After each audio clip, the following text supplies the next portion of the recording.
Bonjour, chers passionnés de sport automobile, j'espère que vous allez bien.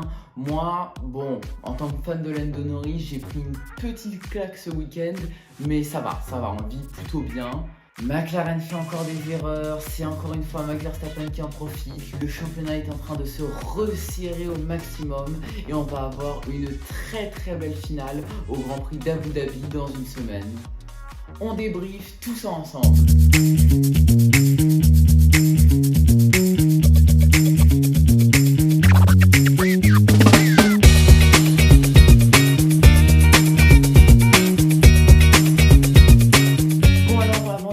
Dans le vif du sujet, j'aimerais qu'on parle 2 minutes de la petite annonce, ou plutôt la grosse annonce qu'il y a eu cette semaine concernant Adrian Newey.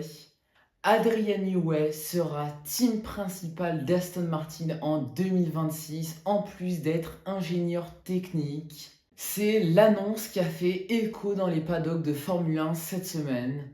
Alors il dirigera en même temps l'équipe technique et les opérations en bord de piste. Il remplacera Andy Cowell, ancien de chez Mercedes, je vous le rappelle, qui lui sera ingénieur stratégique pour assurer la relation entre Honda et l'écurie Aston Martin du coup.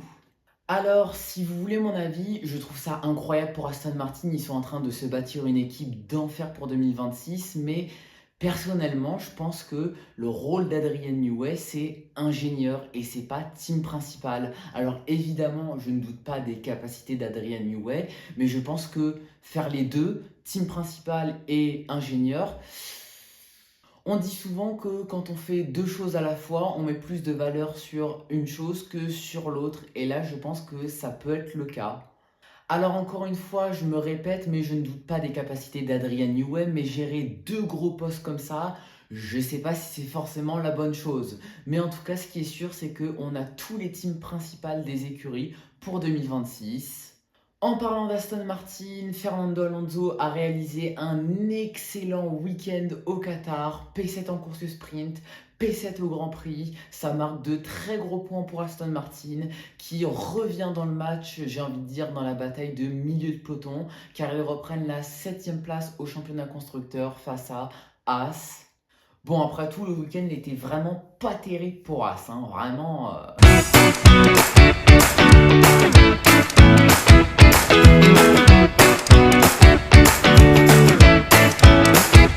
Bon, on va parler une nouvelle fois de Williams et de Carlos Sainz. Voilà, une nouvelle fois, je suis obligé d'en parler parce que ce week-end, il était encore une fois incroyable.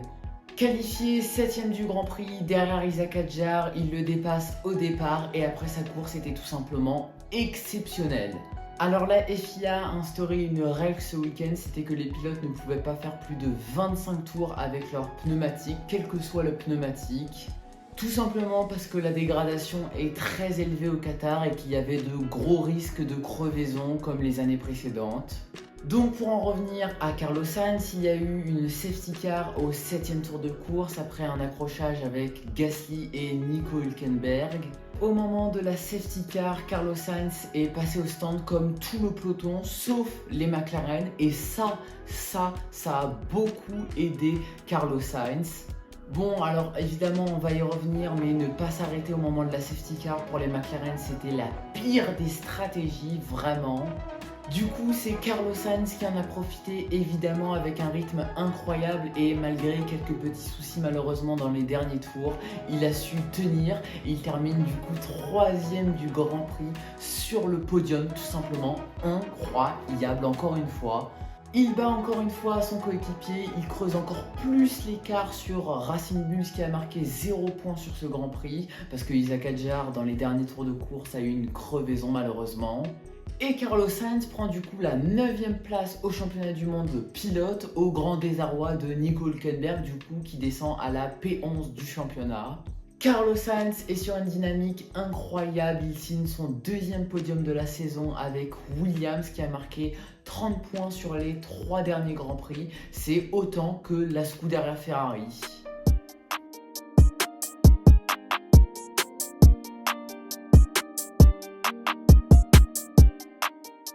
Ferrari, une nouvelle fois un week-end désastreux. Bon, bah je vous liste les trucs comme ça parce que de toute façon, il n'y a pas grand-chose à dire.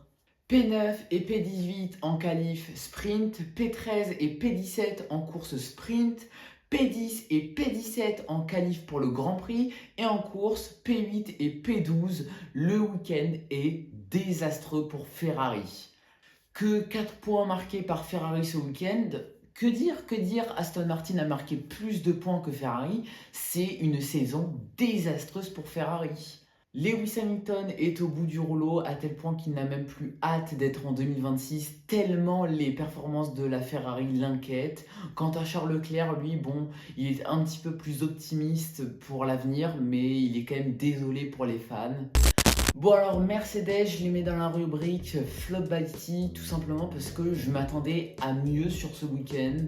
Bon alors George Russell a tout de même bien commencé le week-end. Il a terminé deuxième de la course sprint entre les deux McLaren et la Mercedes, on le voyait, avait quand même un très très bon rythme.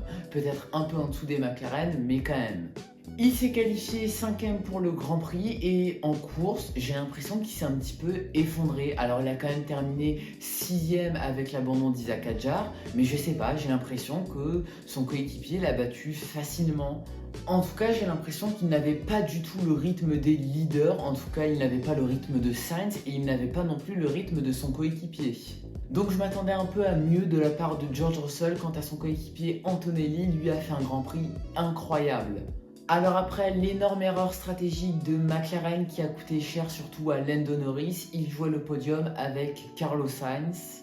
Bon alors malheureusement pour lui, Carlos Sainz avait un très bon rythme et surtout Kimi Antonelli a fait une erreur dans l'avant-dernier tour du Grand Prix. Et là je vous avoue que j'ai pas compris. Helmut Marko a commencé à accuser Kimi Antonelli d'avoir aidé Lando Norris pour aller chercher le podium. J'ai pas compris du tout.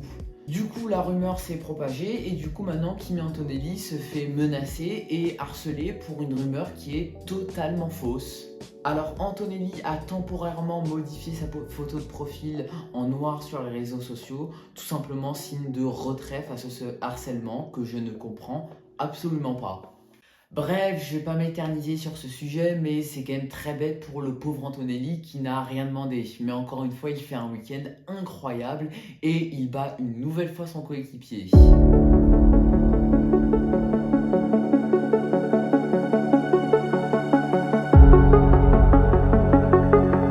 J'ai juste envie d'aller me coucher. Voilà. C'est ce qu'a dit Lando Norris après le Grand Prix et franchement il y a de quoi vouloir aller se coucher, vraiment le Grand Prix était cauchemardesque pour lui. Lando Norris pouvait facilement être champion du monde au Qatar, enfin facilement, s'il gagnait il pouvait être champion du monde. Alors pour vous remettre un petit peu de contexte, Oscar Piastri ce week-end s'est réveillé, voilà tout simplement, P1 en qualif sprint, P1 en sprint et il signe la pole pour le Grand Prix. Bref, Lando Norris lui a terminé 3ème de la course sprint et il s'est qualifié 2ème pour le Grand Prix devant Max Verstappen 3ème. Donc comme je vous ai dit tout à l'heure, au moment de la safety car au 7ème tour de course, les McLaren sont restés en piste là où tout le peloton sont rentrés au stand et ça c'était l'erreur à ne pas commettre. Et ça m'a d'ailleurs fait penser à Lewis Hamilton en Hongrie en 2021, vous savez quand il était tout seul là sur la grille de départ. Alors évidemment c'était pas le même contexte mais c'était un petit peu la même erreur. Du coup les McLaren avaient jusqu'au 25e tour pour s'arrêter et au moment de la relance de safety car, ils devaient enchaîner tour qualif sur tour qualif pour créer un écart assez grand avec le peloton pour ne pas se retrouver dernier englué dans le trafic tout simplement. Bon alors ils s'en sont quand même bien sortis puisqu'ils sont ressortis aux alentours de la 6ème place les deux mais quand même dans le trafic.